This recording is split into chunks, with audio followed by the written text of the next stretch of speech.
Halo, Assalamualaikum warahmatullahi wabarakatuh. Jumpa lagi di channel Kelas Ilmu.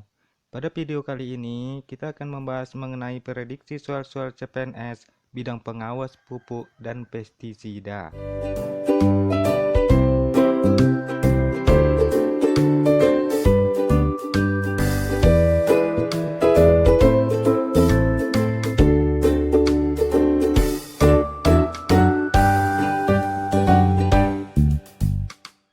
Kita langsung saja lah ya. Nomor 1. Secara kimiawi, pupuk kompos bisa meningkatkan kapasitas tukar kation dalam tanah. Kapasitas tukar kation berfungsi untuk titik-titik. A. Memperkaya zat hara yang diperlukan tanaman. B. Memperbaiki struktur kimia tanah. C. Menggemburkan tanah agar tidak terlalu solid. D. Melepaskan unsur-unsur penting agar mudah diserap oleh tanaman. Atau E. Meningkatkan kemampuan tanah untuk menyimpan air. Pembahasannya, secara kimiawi, pupuk kompos bisa meningkatkan kapasitas tukar kation dalam tanah. Karena semakin banyak kandungan organik dalam tanah, maka semakin baik kapasitas tukar kationnya.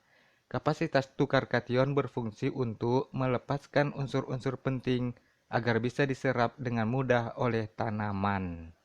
Jadi jawabannya adalah D. Melepaskan unsur-unsur penting agar mudah diserap oleh tanaman.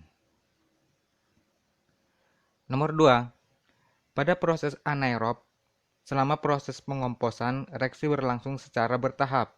Tahap pertama, beberapa jenis bakteri fakultatif akan menguraikan bahan organik menjadi titik-titik. A. Metan. B. Asam lemak. C. Amonia. D. Protein. Atau E. Karbohidrat. Pembahasannya, pada proses anaerob, selama proses pengomposan, reaksi berlangsung secara bertahap. Tahap pertama, beberapa jenis bakteri fakultatif akan menguraikan bahan organik menjadi asam lemak. Lalu pada tahap kedua, di mana kelompok mikroba lain akan merubah asam lemak menjadi amonia, metan, karbon dioksida, dan hidrogen. Panas yang dihasilkan dalam proses anaerobik lebih rendah dibanding aerobik. Jadi jawabannya adalah B. Asam lemak. Nomor 3. Pembilasan pupuk nitrogen dari kawasan pertanian mampu mencemari air tanah. Kadar nitrat di atas 10 mg per liter atau 10 ppm pada air tanah mampu menyebabkan titik-titik. A. Sindrom bayi biru. B. Kematian tanaman. C. Meningkatnya gas rumah kaca. D. Ketersediaan nutrisi berkurang. Atau E. Peningkatan keasaman tanah.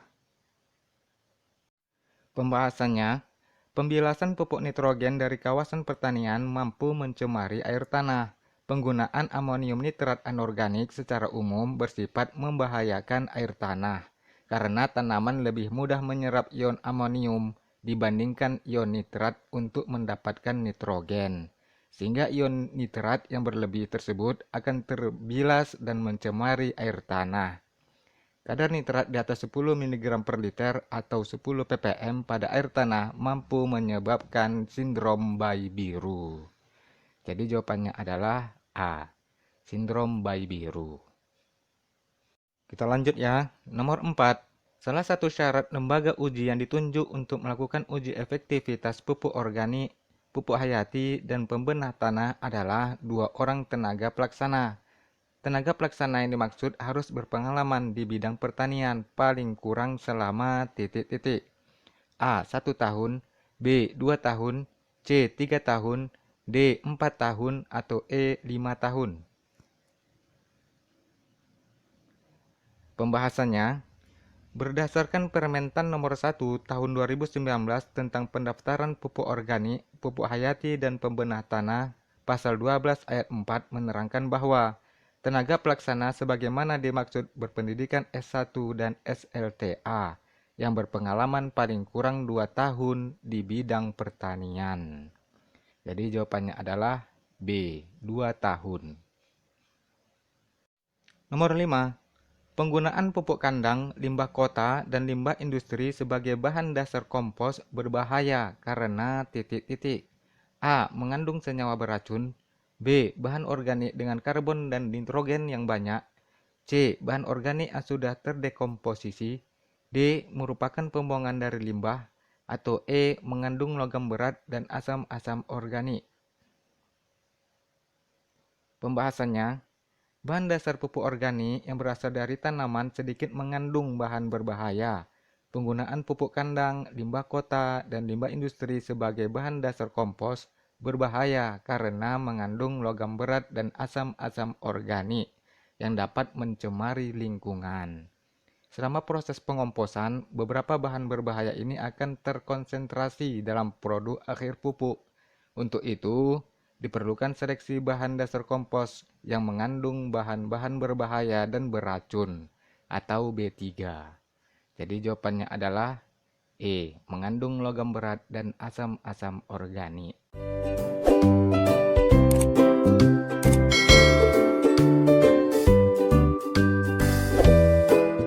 Mas mana bro? Masih semangat? Masih lah ya, udah mau ujian kok. Ini nomor 6 sampai nomor 10 ini mengenai pestisida. Kita langsung saja. Nomor 6. Insektisida golongan ini diketahui sangat efektif mematikan banyak jenis hama pada suhu tinggi dan meninggalkan residu dalam jumlah sedang. Namun insektisida golongan ini akan terurai pada suasana yang terlalu basah.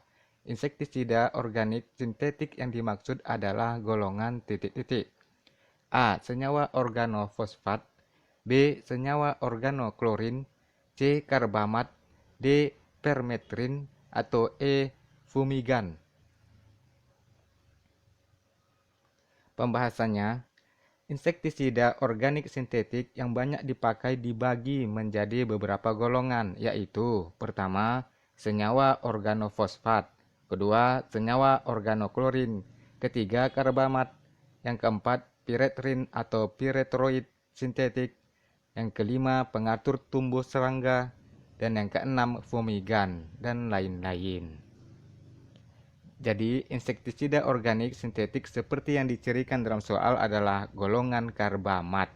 Salah satu contoh karbamat yang sering dipakai adalah bendiokarbamat. Jadi jawabannya adalah C, karbamat. Nomor 7. DDT tidak larut dalam air, tapi sangat larut dalam titik-titik. A. Lemak. B. Alkohol. C. Asam asetat. D. Senyawa nitrat. Atau E. Senyawa fosfat. Pembahasannya, salah satu sifat buruk yang menyebabkan DDT sangat berbahaya terhadap lingkungan hidup adalah sifat apolarnya.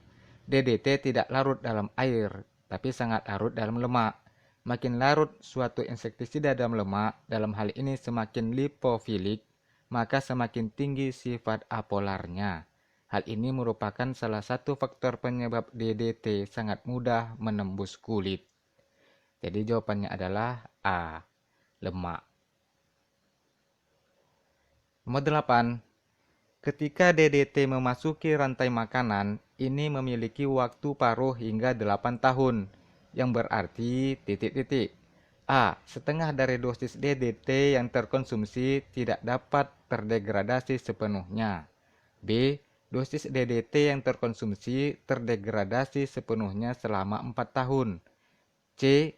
Dosis DDT yang terkonsumsi terdegradasi sepenuhnya selama 8 tahun. D. Setengah dari dosis DDT yang terkonsumsi baru akan terdegradasi setelah 4 tahun. Atau E. Setengah dari dosis DDT yang terkonsumsi baru akan terdegradasi setelah 8 tahun. Pembahasannya, sebagai suatu senyawa kimia yang persisten, DDT tidak mudah terdegradasi menjadi senyawa yang lebih sederhana. Ketika DDT memasuki rantai makanan, ini memiliki waktu paruh hingga 8 tahun, yang berarti setengah dari dosis DDT yang terkonsumsi baru akan terdegradasi setelah 8 tahun. Jadi jawabannya adalah E. Setengah dari dosis DDT yang terkonsumsi baru akan terdegradasi setelah 8 tahun. Kita lanjut, nomor 9. Lama penyemprotan pestisida di pertanian yang diperbolehkan adalah titik-titik. A. 1 jam per hari, B. 2 jam per hari, C. 3 jam per hari, D. 5 jam per hari, atau E. 6 jam per hari.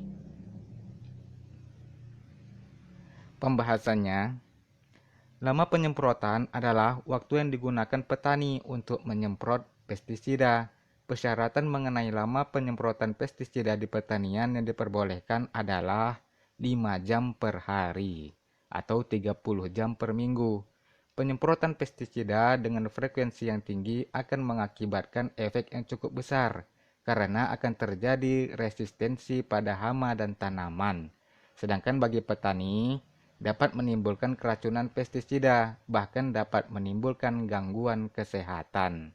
Salah satunya adalah gangguan fungsi hati. Jadi jawabannya adalah D, 5 jam per hari. Nomor 10, nomor terakhir. Herbisida kontak dikenal juga sebagai caustic herbicide karena titik-titik. A. Dapat membunuh semua tanaman hijau. B. Adanya efek bakar yang terlihat. C. Ditranslokasikan ke seluruh bagian tumbuhan. D. Disemprotkan ke dalam tanah. Atau E. Sebagai katalisator organik. Pembahasannya, herbisida kontak dikenal juga sebagai caustic herbicide karena adanya efek bakar yang terlihat, terutama pada konsentrasi yang tinggi seperti besi sulfat, asam sulfat, dan tembaga sulfat. Reaksi sel ini tidak spesifik, biasanya memperlihatkan denaturasi dan pengendapan protein. Dengan larutnya membran sel, maka seluruh konfigurasi sel dirusak, karena membran dari kloroplas juga rusak, dan sel itu akan mati. Jadi jawabannya adalah B, adanya efek bakar yang terlihat. Oke teman-teman, terima kasih sudah menyaksikan dan semoga bermanfaat. Serta insya Allah kita akan berjumpa lagi pada video-video pembahasan lainnya.